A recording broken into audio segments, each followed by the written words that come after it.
بسم اللہ الرحمن الرحیم۔ السلام علیکم۔ حضرت زکریا علیہ السلام۔ اللہ تعالیٰ نے حضرت زکریا علیہ السلام کو قوم بنی اسرائیل اور پیغمبروں میں برگزیدہ کیا تھا۔ آپ علیہ السلام اللہ تعالیٰ کے معزز اور جمیل القدر پیغمبر ہیں۔ ایک روایت میں ہے کہ حضرت زکریا علیہ السلام حضرت داؤد علیہ السلام کے اولاد میں سے تھے، اور دوسری روایات میں ارمیہ کی اولاد میں سے تھے۔ دن گزرتے گئے، ابراہیم اور یعقوب کی نسل سے کچھ نیک لوگ پیدا ہوئے۔ ان کو آل عمران کے نام سے یاد کیا جاتا ہے۔ اللہ تعالیٰ نے سورہ آل عمران میں ارشاد فرمایا، خدا نے آدم اور نوح اور خاندان ابراہیم اور خاندان عمران کو تمام جہان کے لوگوں میں منتخب فرمایا تھا۔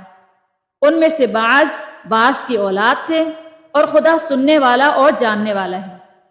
جس عمران کا ذکر قرآن میں کیا ہے، یہ داؤد کی اولاد سے ہیں۔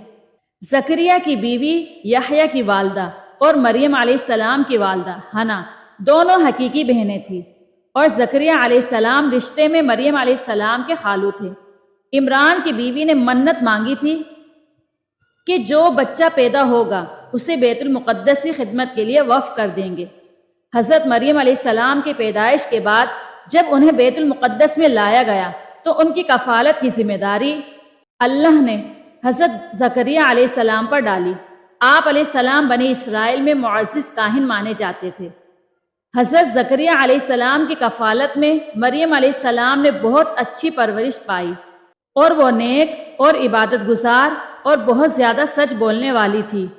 سورہ آل عمران تو پروردگار نے اس کو پسندیدگی کے ساتھ قبول فرمایا اور اسے اچھی طرح پرورش کیا، اور زکریا کو ان کا متکلف بنایا۔ زکریا جب کبھی عبادت گاہ میں اس کے پاس جاتے تو اس کے پاس کھانا پاتے۔ یہ کیفیت دیکھ کر ایک دن مریم سے پوچھنے لگے کہ مریم، یہ کھانا تمہارے پاس کہاں سے آتا ہے؟ وہ بولی، خدا کے ہاں سے آتا ہے، بے شک خدا جسے چاہتا ہے بے شمار رزق دیتا ہے۔ بخاری و مسلم کی حدیث ہے، آپ صلی اللہ علیہ وآلہ وسلم نے فرمایا، وہ اپنے زمانے میں مریم علیہ السلام سب سے افضل عورت تھی، اور اس امت میں خدیجہ رضی اللہ تعالی عنہا سب سے افضل عورت ہیں۔ اولاد کی خواہش۔ جب زکریا علیہ السلام حضرت مریم علیہ السلام کے کمرے میں جاتے تو ان کے پاس بے موسم کے پھل رکھے نظر آتے۔ وہ پوچھتے، اے مریم، تیرے پاس یہ روزی کہاں سے آئی؟ تو وہ جواب دیتی، یہ اللہ کے پاس سے آئے۔ تو پروردگار نے اس کو پسندیدگی کے ساتھ قبول فرمایا اور اسے اچھی طرح پرورش کیا، اور زکریا کو اس کا متکلف بنایا۔ زکریا جب کبھی عبادت گاہ میں اس کے پاس جاتے تو اس کے پاس کھانا پاتے۔ پوچھنے لگے، مریم، یہ کھانا تمہارے پاس کہاں سے آتا ہے؟ تو وہ بولی، خدا کے ہاں سے آتا ہے، بے شک خدا جسے چاہتا ہے بے شمار رزق دیتا ہے۔ زکریا نے ان کی فضیلت دیکھی تو ان کے دل میں بھی اولاد کی خواہش پیدا ہوئی، اور اس وقت تک بے اولاد تھے۔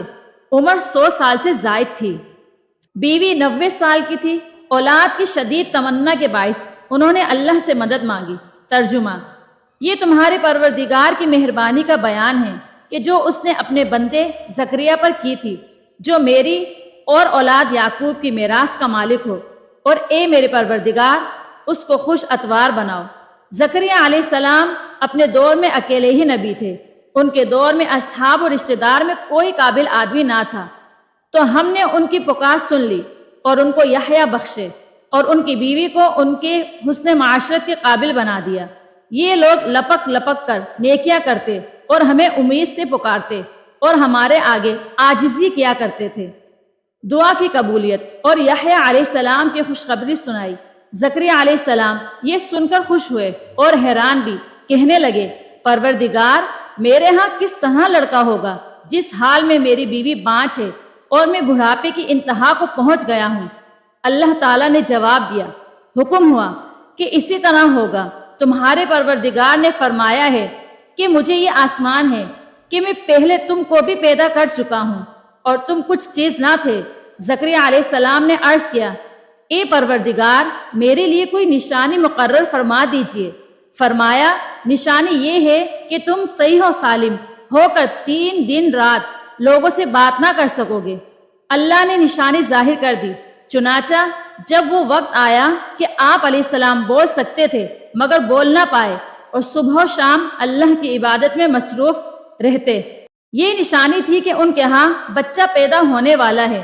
پھر وہ عبادت کے حجرے سے نکل کر اپنی قوم کے پاس آئے تو ان سے اشارے سے کہا صبح و شام خدا کو یاد کرتے رہو۔ اللہ تعالیٰ نے سورہ آل عمران میں فرمایا، وہ ابھی عبادت گاہ میں کھڑے نماز ہی پڑھ رہے تھے کہ فرشتوں نے آواز دی کہ زکریا خدا تمہیں یحییٰ کی بشارت دیتا ہے جو خدا کے فیض یعنی عیسیٰ کی تصدیق کریں گے اور سردار ہوں گے اور عورتوں سے رغبت نہ رکھنے والے اور خدا کی پیغمبر یعنی نیک کاروں میں ہوں گے۔ اللہ نے انہیں یحییٰ کے روپ میں انتہائی فرما بردار، نیک صالح، پرہیزگار اور عبادت گزار بیٹا عطا فرمایا۔ زکریا اللہ تعالیٰ کا شکر بجا لائے اور قوم بنی اسرائیل کو واعظ و نصیحت کرتے رہے۔ بنی اسرائیل کی خباثت۔ جب بنی اسرائیل نے حضرت زکریا علیہ السلام کو مارنے کا قصد کیا تو آپ نے ظالموں سے بچنے کے لیے ایک درخت کے کھوکھلے تنے میں جاتے ہوئے دیکھا۔ جب وہ وہاں پہنچے تو آپ کو کہیں نہ پایا، اتنے میں لوگوں کے پاس شیطان آیا اور بتایا کہ جس کو آپ تلاش کر رہے ہیں وہ یہاں ہے۔ اس کے بعد آپ کو شہید کر دیا گیا۔ نصیحت: انسان کتنے ہی بلند و بالا مقام پر پہنچ جائے اور اللہ کے ساتھ اسے زیادہ قرب حاصل ہو جائے، تب بھی وہ اللہ کا بندہ ہی رہتا ہے، اور کسی بھی بلندی پر پہنچ کر وہ اللہ یا اللہ کا بیٹا نہیں ہو سکتا اور نہ اس کا شریک ہو سکتا ہے۔ اللہ جل شانہ کی ذات پاک وحدہ لا شریک ہے اور باپ بیٹوں کی نسبتوں سے پاک ہے، لہٰذا ہمیں اپنے آپ کو لمحے لمحے گمراہی سے بچانا چاہیے تاکہ اللہ کی پکڑ سے بچے رہیں۔ اس کے لیے ایمان کی مضبوطی حد درجہ لازم ہے۔ ایمان کے لیے لازم ہے کہ اس کے ساتھ اسلام بھی پایا جائے، اسی طرح حقیقی اسلام کے لیے شرط ہے کہ اس کے ساتھ ساتھ ہی ایمان بھی ہو۔ ایمان دین کی ہر اس بات کو دل سے سچا ماننے اور زبان سے ان کا اقرار کرنے، اپنے عمل سے اس کو ظاہر کرنے کا نام ہے، جبکہ اسلام اطاعت، فرما برداری اور عمل کرنے کا نام ہے۔ اللہ تعالی ہمیں پرہیزگاری عطا فرمائے اور دین اسلام کی تعلیمات پر پورے طور پر عمل پیرا ہونے کی توفیق عطا فرمائے، آمین۔ اگر آپ کو یہ معلوماتی ویڈیو پسند آئی ہے تو ویڈیو کو لائک اور شیئر کیجیے۔ اگر آپ چینل پر نیو ہیں تو چینل کو سبسکرائب کیجیے۔ شکریہ۔